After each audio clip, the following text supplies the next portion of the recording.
10년 전 아브라함을 찾아오신 주님께서는 아브라함에게 아주 특별한 약속 하나를 하시죠. 그 약속이 어떤 거였냐면 창세기 12장 1절부터 3절은 그 약속에 대해서 이렇게 기록하고 있습니다. 우리 한번 읽어볼 텐데요. 제가 먼저 1절 읽을게요. 여호와께서 아브라함에게 이르시되 너는 너의 고향과 친척과 아버지의 집을 떠나 내가 내게 보여줄 땅으로 가라. 그 민족을 이루고 내게 복을 주어 내 이름을 창대하게 하리니 너는 복이 될지라. 같이요. 너를 축복하는 자에게는 내가 복을 내리고 너를 저주하는 자에게는 내가 저주하리니 땅의 모든 족속이 너로 말미암아 복을 얻을 것이다. 하나님의 이 엄청난 축복의 약속을 받은 아브라함은 이제 하나님 명령대로 하나님이 지시할 땅으로 이동하게 되어지죠. 그리고 마침내 가나안 땅에 있는 상수리 나무 아래에 도착했을 때 하나님께서는 아브라함에게 뭐로 말씀하시냐면 창세기 10장 7절에 보니까 이렇게 말씀하세요. 이 땅을 내 자손에게 주리라. 하나님께서는 아브라함에게 자식을 주실 것과 그리고 땅을 소유하게 될 것에 대한 약속을 분명히 하십니다. 이 두 가지 약속을 받은 아브라함은 그때부터 오직 이 약속 하나만 붙잡고 살아요. 오직 이 약속 하나만 붙잡고 그 낯설고 물설고 아는 사람 하나도 없고 말도 잘 통하지 않고 문화도 완전히 다른 그 세상 속에서 두려움에 벌벌 떨면서 언제 죽을지 모른다는 그 두려움 속에서 자기 아내를 누이라고 속이면서까지 그렇게 그의 삶을 연명해 왔습니다. 그게 10년이에요. 그런데 10년이 다 되어가도록 아브라함에게는 아무것도 이루어지지 않습니다. 자식은커녕 그 흔한 땅 한 평도 자기의 소유가 없습니다. 늘 나그네로 여기에 천막 치고 저기에 텐트 치고 그렇게 옮겨다니면서 살 뿐이지 어느 한 구석에 자기 이름으로 된 땅 한 평도 없는 참 안타까운 지경에 처합니다. 여러분, 그러다 보니까 아브라함의 마음은, 하나님을 향한 아브라함의 마음은 굉장히 섭섭했습니다. 그래서 지난주 우리가 읽은 것처럼 하나님께서 아브라함에게 와서 뭐라고 말씀하세요? 아브라함아, 주겠다. 여러분, 그때 아브라함이 했던 대답이 뭡니까? 15장 2절과 3절입니다. 자, 15장 2절과 3절 같이 한번 볼까요? 시작. 아브라함이 이르되 주 여호와여 무엇을 내게 주시려 하나이까? 나는 자식이 없사오니 나의 상속자는 이 다메섹 사람 엘리에셀이니이다. 아브라함이 또 이르되 주께서 내게 씨를 주지 아니하셨으니 내 집에서 길린 자가 내 상속자가 될 것입니다. 다른 말로 하면 이거예요. 하나님, 어차피 나한테 좋은 거 줘봐야 물려줄 자식도 없어요. 하나님이 주겠다고 하신 약속 안 지켰잖아요. 근데 뭐 그 받아서 뭐 하겠습니까? 그냥 우리 집에 있는 종, 내가 제일 믿는 내 신부한테나 다 주세요. 나 필요 없어요. 이게 2절과 3절에 있는 아브라함의 마음이에요. 얼마나 아브라함의 마음이, 하나님을 향한 마음이 상했으면 아브라함이 이렇게까지 표현할까요? 자, 그런데 반전이 일어나죠? 우리가 지난주에 확인한 것처럼 아브라함, 이렇게 하나님 앞에 속상한 마음을 표현했던 그가 놀라운 고백을 하게 되죠. 그래서 6절에 보면 이렇게 표현하고 있습니다. 자, 6절 말씀 같이 한번 읽겠습니다. 시작. 아브라함이 여호와를 믿으니 여호와께서 이를 그의 의로 여기시고. 아브라함을 데리고 나가서 하나님이 밤하늘의 별들을 보여주면서 아브라함아, 너의 후손이 저 하늘의 별처럼 어마어마하게 많게 될 거야. 그러니까 내가 그 약속 반드시 지킬 테니까 걱정하지 마. 여러분, 그것을 아브라함이 그대로 믿습니다. 그래서 6절에 나오는 것처럼 그가 이 믿음으로 구원에 이르는, 구원의 열매를 맺게 되는 은혜를 드렸다라고 말씀하고 있습니다. 하나님께서 창세전에 아브라함을 향해 정해놓으셨던 그 구원의 계획이 비로소 이 믿음의 고백으로 완성되죠. 결실을 맺는 그런 축복을 누리게 되어지죠. 그런데 여러분, 그 다음이 문제예요. 하나님께서 아브라함의 이 믿음의 아름다운 고백을 보고 그 다음에 7절에서 무엇을 약속하십니까? 땅을 약속하세요. 10년 전에 하셨던 그 약속을 다시 한번 언급하면서 아브라함아, 자손을 약속한 것처럼 땅을 약속하니까 너 기대해. 여러분, 그러면 우리가 6절에 그 믿음의 아름다운 고백을 한 아브라함이 그 다음에 어떤 고백을 할 것처럼 기대가 됩니까? 아멘, 할렐루야, 믿습니다. 예, 자식 준다고 하신 것처럼 반드시 그 땅도 줄 줄 믿습니다. 이렇게 고백해야 될 것 같은데 전혀 다른 고백을 합니다. 8절입니다. 8절 같이 한번 읽어볼까요? 시작. 그가 이르되 주 여호와여, 내가 이 땅을 소유로 받을 것을 무엇으로 아리까? 이 쉽게 말하면 이런 거예요. 하나님, 나 더 못 믿겠어요. 하나님 약속한 거 나 못 믿으니까, 확실한 증거 주세요. 정말 다시는 내가 의심하지 않을 아주 확실한 증거를 주세요. 이게 8절이에요. 아니, 조금 전까지만 해도 하나님이 자손을 주시겠다는 것에 대해서 아멘, 할렐루야, 그래서 믿음의 아름다운 결실로 구원의 결실을 이뤘던 그가 바로 다음 땅의 이야기 속에서는 전혀 다른데 나 못 믿겠어요. 하나님 그렇게 한 거 나 못 믿겠어요. 그러니까 확실한 증거 주세요. 확실한 증거 주세요. 여러분, 이게 무슨 말입니까? 자식에 대한 약속을 믿었으면 땅에 대한 약속도 믿어야 되는 거 아닙니까? 그래야 온전한 믿음 아닙니까? 맞아요. 우리가 하나님을 믿는다는 것은 여기 하나님을 믿고 이런 하나님을 믿고 저런 하나님을 믿지 않는 거, 그건 온전한 게 아닙니다. 하나님 믿는다는 것은 이런 하나님도 믿고 저런 하나님도 믿고 저런 모습의 하나님도 믿고 모든 하나님의 전부를 믿는 거지, 내가 취사선택해서 믿는 것은 아니에요. 그건 온전한 믿음이 아니죠. 그런데 아브라함은 일부의 하나님을 믿는데 다른 영역의 하나님을 믿지 않고 있어요. 왜 그럴까요? 아직 믿음이 온전하게 자라지 않았기 때문입니다. 여러분, 우리의 믿음이라는 것은요, 어느 날 하루아침에 하늘에서 뚝딱 떨어지는 그런 것이 아니에요.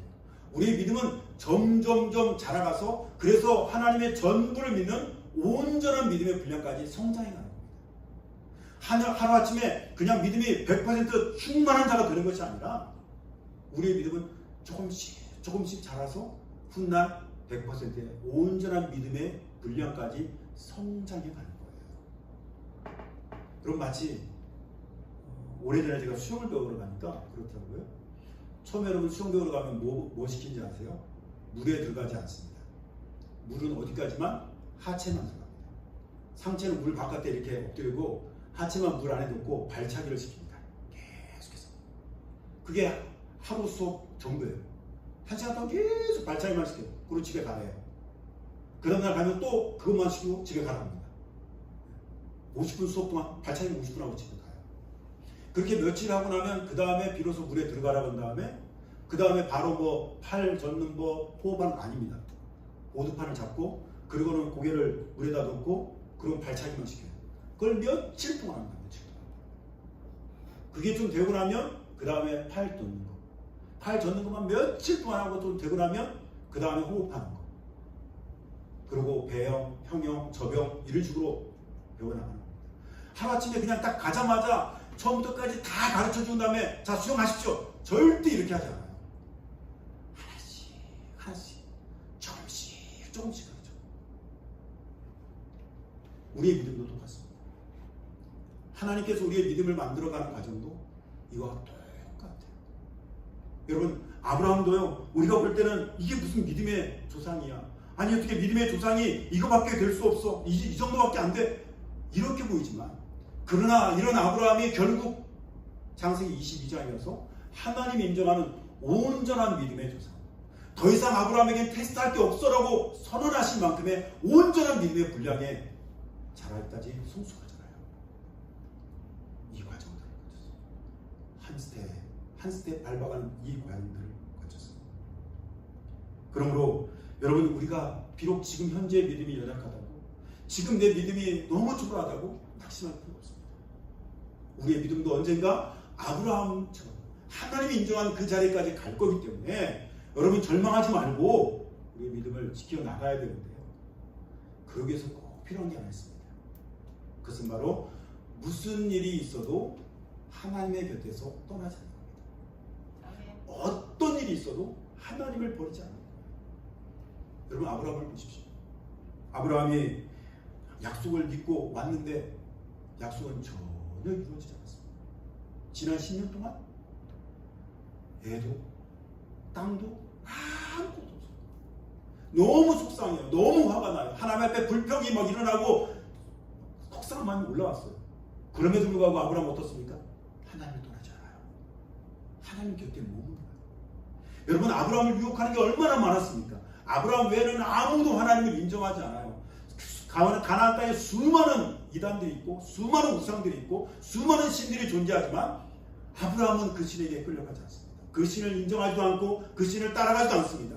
하나님이 때로는 믿고 하나님이 때로는 속상하고 하나님 앞에 때로는 억울하지만 그럼에도 불구하고 아브라함은 그 자리를 지켜요. 하나님에 붙어 있어요. 결국 그 붙어 있음이 그의 믿음을 온전케 하는 분량까지 성장해 갑니다. 그래서 주님은 요한복음 15장 5절에서 뭐라고 말씀하세요?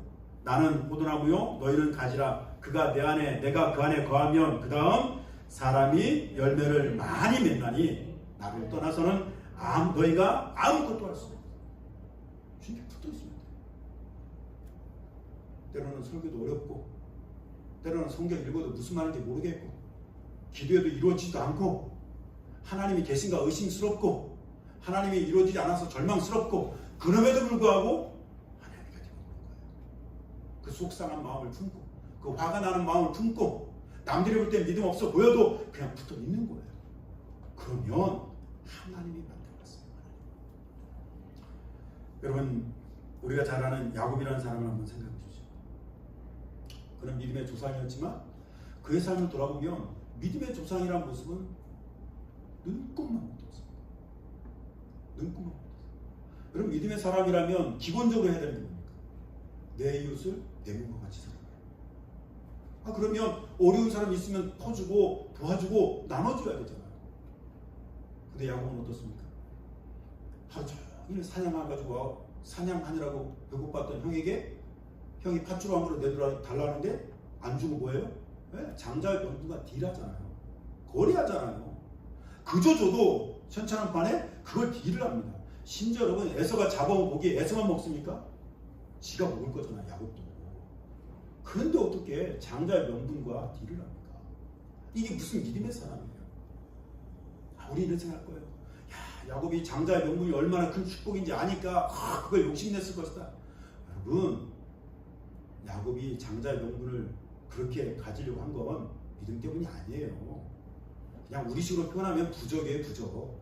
그거 있으면 나 축복받을지 몰라 라는 축복받을 수 있어 라는 그 부적처럼 받아들인 거지 믿음으로 고백한 게 아니에요. 여러분. 믿음의 고백은 믿음의 고백에 합당한 선한 삶이 따라와야 돼요. 어떻게 선하지 못한 행동으로 하는 것이 믿음입니까? 부적이죠. 여러분 야곱의 이런 모습은요 계속 되어집니다. 그러니까 뭐합니까? 축복받겠다는 하나님의 축복받고 싶다는 욕심으로 아버지 속이죠. 아버지 대놓고 거짓말하잖아요. 베델에서 하나님께서 야곱을 만나 주십니다. 여러분 그 다음에 야곱의 삶이 바뀝니까? 아니요, 전혀 바뀌지 않습니다. 야곱은 베델에서 하나님을 만난 그 이후에 20년 동안 철저히 자기를 위해서 삽니다. 14년은 아내를 얻기 위해서 살고 6년은 재산을 늘리기 위해서 삽니다. 그 20년 동안 단 한 번도 하나님 앞에 예배드린 적 없고 단 한순간도 하나님 앞에 기도한 적도 없고 단 한 번도 하나님 위해서 무언가 한 적이 없어요. 철저히 자기를 위해서 살아요. 심지어 그는 형이 자기를 죽이러 온다는 소식을 듣고 뭐합니까? 자기 살겠다고 뇌물 보내고 자기 살겠다고 아내하고 자식들을 앞서 보내고 지 혼자 약국 가까이 남아 숨어가지고 벌벌벌 떨고 있잖아요. 이게 무슨 믿음의 사람입니까? 이게 무슨 믿음의 조상이냐고요. 그럼에도 불구하고 여러분 야곱은 어때요? 하나님을 떠나잖아요. 하나님의 곁에 붙어 있어요. 하나님의 곁에 딱 붙어 있기 때문에 믿음이라고는 전혀 보이지 않던 그 야곱이 점점 변해서 아브라함과 이삭과 그 뒤를 잇는 믿음의 조상의 반열에 올라섰다. 그러므로 여러분 하나님의 곁에 붙어 있으십시오. 어찌가든지 내가 믿음이 없어 보여도 절망스러워도 속상해도 때로는 하나님 원망스러워도 우린 절대 하나님의 곁을 떠나지 말고 하나님께 딱 붙어 있으십시오. 하나님에 딱 붙어있어요. 그러면 하나님이 우리를 키워가세요. 하나님이 우리를 만들어가세요. 여러분, 저는 오늘 본문을 보면서 또 하나 놀라운 게 있었습니다. 여러분, 아브라함이, 하나님께서 아브라함에게 뭐라고 말씀하셨어요? 야, 내가 땅 줄게. 아브라함이 나 못 믿으니까 확실한 증거를 주세요. 이렇게 대답했을 때 우리 같으면 하나님이 한 번쯤 책망할 것 같아요. 야, 너 믿음 그거밖에 안 돼? 너 그러고도 무슨 믿음의 사람이야? 이렇게 책망할 만도 안 돼. 하나님은 아브라함을 책망하지 않으세요. 그리고는 9절부터 그 위에 보면 하나님이 아브라함과 언약식을 했어요. 쉽게 말하면 계약을 체결하는 거예요. 계약. 여러분, 가만히 생각해 보십시오. 하나님과 아브라함은 동등한 존재입니까? 하나님의 입장에서 보면 이거 할 필요가 없어요. 왜요? 하나님은 창조자잖아요. 하나님은 왕이시잖아요. 하나님은 주인이잖아요. 그거에 비해서 아브라함은 그저 그런 피조물에 불과해요. 아니, 그런데 어떻게 창조자가 이 피조물과 계약을 맺습니다. 말도 안 되는 거예요. 그냥 너 하면 해. 너 해야 돼. 끝이어야 되는데 하나님은 아브라함에 그렇게 하지 않으세요. 일부러 그 왕의 자리를 버리고 그 창조주의 자리를 버리고 그 주인의 자리를 버리고 아브라함에게 다가와서 계약을 맺으십니다. 더 충격적인 것이 뭔지 아십니까? 이 계약은 철저히 일방적이고 철저히 불리한 계약이에요. 누구에게? 하나님에게. 하나님 혼자 계약을 맺어요. 여러분, 계약은 우리가 보통 부동산 거래를 하면 어떻습니까? 쌍방에 앉아서 똑같이 도장 찍잖아요. 그죠? 증인 세워놓고. 그런데 여러분, 12절 이하에 보면 어떤 장면이 나오냐면 하나님 혼자 하세요. 이 계약서를 가운데 놓고, 계약서가, 그 당시 계약서는 동물을 짜게 놓는 거거든요. 짜게 놓고 그 사이를 지나가는 건데 본래 두 사람이 지나가야 되는데 하나님만 지나가세요. 아브라함은 구경만 하고 있어요. 하나님 혼자 계약을 맺어요. 아브라함, 내가 확실하게 증거줄게. 내가 안 지키면 내가 잘라 쪼개는 것처럼 내가 그런 존재가 될 테니까 걱정하지 마 하면서 하나님 혼자 지나가세요. 아브라함은 구경만 하고 있다는 거예요. 철저히 불리한 계약을 하나님이 하세요. 왜요? 아브라함을 사랑합니다. 아브라함이 어떻게 하든지 그 믿음을 지켜서 믿음의 조상의 반열까지 갈 수 있도록 하나님이 아브라함을 돕기 위해서 일부러 하나님이 이 계약을 체결하시고 일부러 불리하고 일방적인 계약을 체결하세요. 사랑 여러분, 하나님은요 우리에게 절대 네 믿음 네가 알아서 지켜 이런 분이 아니세요. 네 믿음 장성 분량에 이르도록 네 스스로 알아서 해 이런 분이 아니시라고요. 하나님은 우리의 믿음이 성장해 갈 수 있도록 우리 계속해서 격려하시고 도우시고 함께 하셔서 우리의 믿음이 장성 분량에 이르도록 만드시고 계세요. 여러분, 마가복음 9장에 보면 귀신 들린 아이를 고쳐주시는 예수님의 이야기가 나오죠. 여러분, 그때 왜 제자들이 이 귀신 들린 아이를 고치지 못합니까? 주님께서는 그것에 대해서 믿음의 문제라고 말씀하세요. 어떤 믿음? 제자들의 믿음과 아버지의 믿음의 문제라고 말씀하십니다. 제자들이 믿지 못하고 기도한 것도 있고 또 그 기적이 일어나기를 바라는 그 아버지의 믿음이 없는 거에 문제가 있었습니다. 그래서 예수님께서 아버지에게 뭐라고 말씀하셨냐면, 아버지가 예수님에게 뭐 할 수 있거든 한번 해보십시오 이렇게 말했을 때 뭐라고 말씀하셨냐면, 그게 무슨 말인가? 할 수 있거든이 무슨 말이냐? 믿는 자에게는 능치 못하는 겁니다. 여러분, 여기서 믿는 자가 누굽니까? 아버지예요. 아버지. 예수님은 믿는 자가 아니잖아요. 이미 믿음의 전부이신데, 믿음의 주체이신데 뭘 더 믿어요? 아버지가 얘기해요. 네가 믿는다면 너에게 이 기적이 나타날 수밖에 없어라고 말씀하십니다. 여러분, 이것을 깨달은 아버지가 뭐라고 얘기합니까? 9장 24절에 아버지가 소리질러 이르되 내가 믿나이다. 나의 믿음 없는 것을 도와주소서. 주님께서는 그 사람에게 뭘 말씀하시면, 너 믿음이 있어야 돼. 너 왜 믿음 없어? 이게 말씀하신 게 아니라 너 믿음이 있어야 돼. 그러니까 믿음을 달라고 기도해. 믿음을 요청해. 라고 권면하십니다. 그래서 그것을 인지한 이 아버지가 나에게 믿음을 주옵소서. 나 믿음 없습니다. 주님, 나에게 믿음을 주옵소서. 그때 주님이 어떻게 하세요? 그에게 믿음을 주시죠.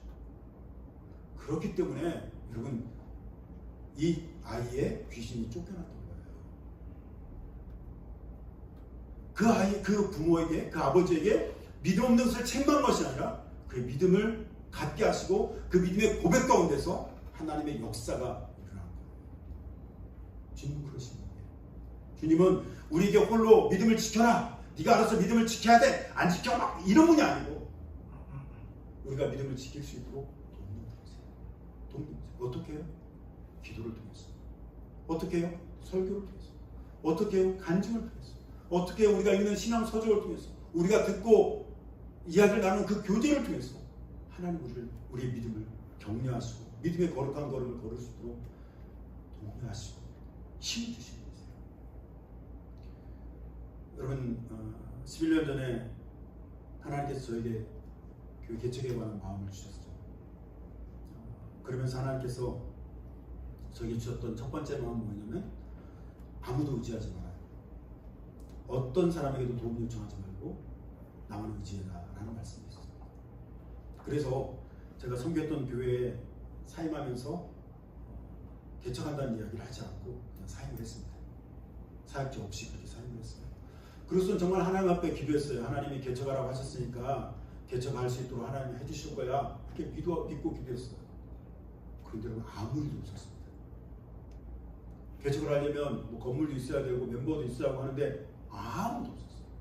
심지어 저희 아내는 개척하지 말자고 계속해서 이야기하고 그런 상황이었습니다.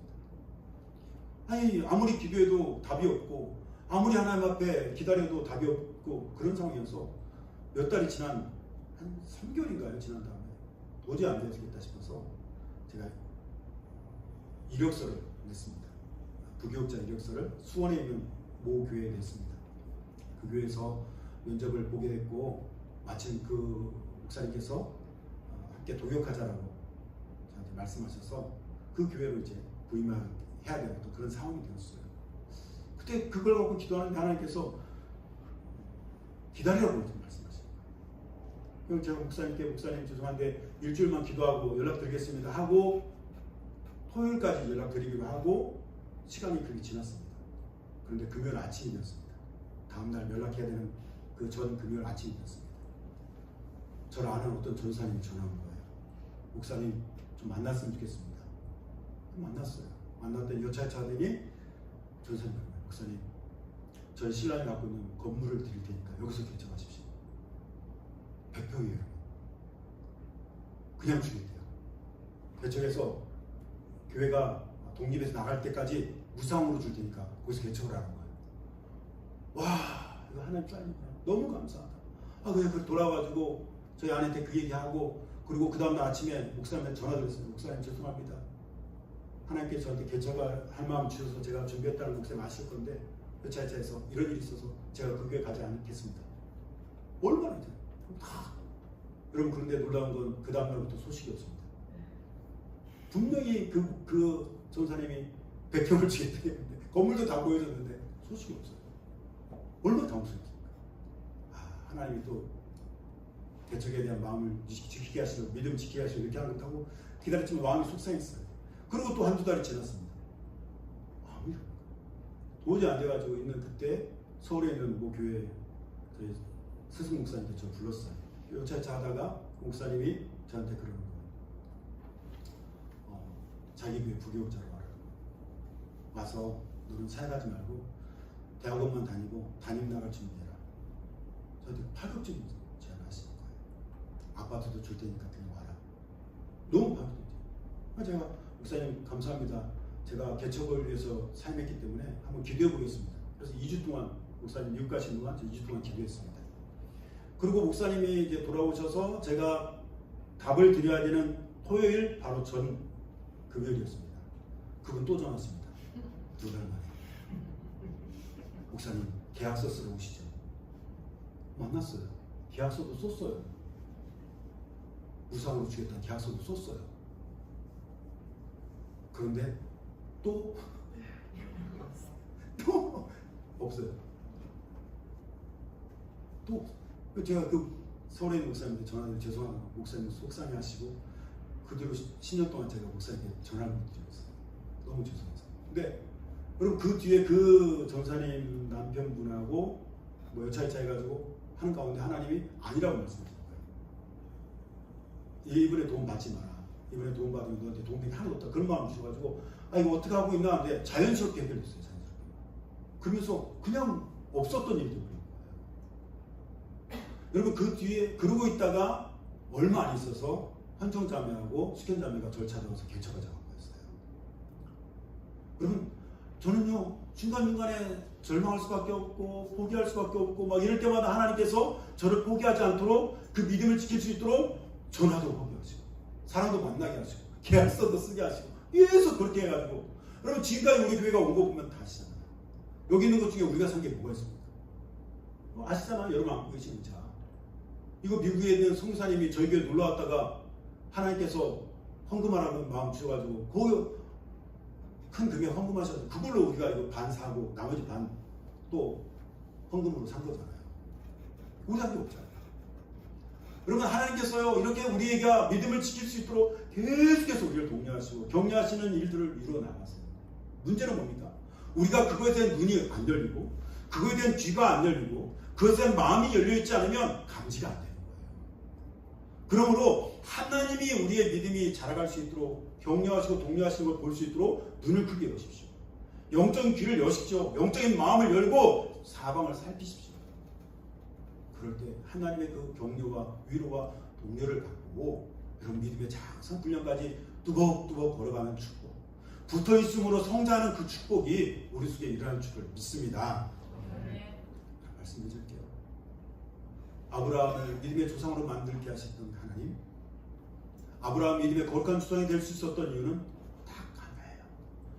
무슨 일이 있음에도 불구하고 하나님을 떠나지 않았던 거. 그러면 하나님이 하셔요. 그러면 하나님이 아브라함을 아브라함 되게 만드신 것처럼 저와 여러분도 믿음의 귀한 일꾼으로 만들어 주신다는 걸 믿고 어떤 일이 있어도 아무리 절망스럽고 아무리 실망스럽고 아무리 속상해도 하나님의 곁에서 조금도 떨어지지 않는 하나님 어쩌면 꽉 붙잡고 갈 수 있는 저와 여러분 되시기를 주님의 이름으로 축복합니다. 이제 우리